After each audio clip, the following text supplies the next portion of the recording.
Tommy John, the Yankees legend whose name became synonymous with one of baseball's most transformative medical procedures, has died at 83. The New York Yankees confirmed his death Sunday, August 16th, honoring John not only for the groundbreaking impact he had on baseball medicine, but for the pitcher he was long before his name became attached to elbow surgery. The New York Yankees mourn the passing of Tommy John, who was a bedrock of our rotation during his time in pinstripes, and a longtime favorite of Yankees fans. The team said in a statement shared on its official X account. While his incredible longevity and post-surgery achievements changed the fortunes and trajectory of countless athletes around the world, it also overshadowed his excellence as a pitcher, which included consecutive 20-win seasons with the Yankees.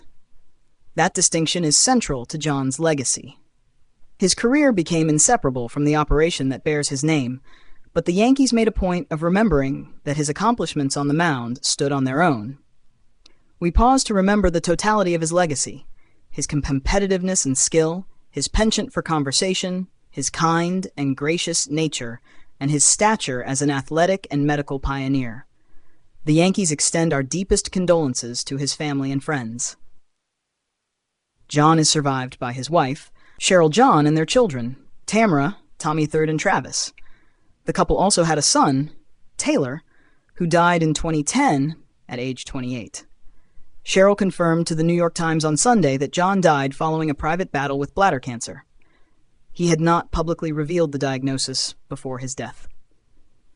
That health struggle also helps explain a recent absence that had gone largely unexplained. John did not attend the Yankees' Old Timers' Day earlier in August, amid what was then an undisclosed health issue. Just days later, however, John shared what amounted to a farewell. "I want to thank the Yankees organization and the Steinbrenner family for giving me this opportunity to say goodbye to everyone, along with all the friends and family who followed me throughout my 26-year career," Tommy wrote in a statement posted to the Yankees' social media accounts on August 8. "Thanks to Dr. Frank Jobe, who saved my arm and made it possible for me to continue pitching." That tribute carried enormous significance because of what Jobe did for him more than 5 decades earlier. In 1974, Jobe performed the first ulnar collateral ligament reconstruction on John after he tore the ligament in his elbow.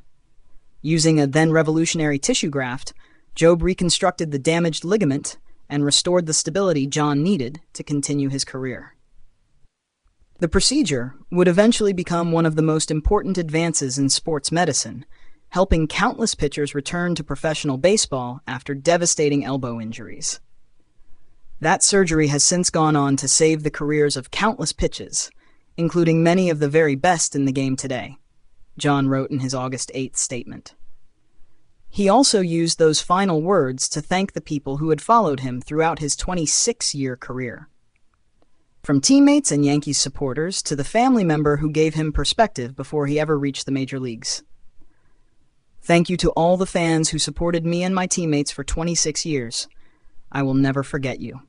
The day I left for my first job as a pitcher, my father looked at me and said, 'Good luck, Tommy.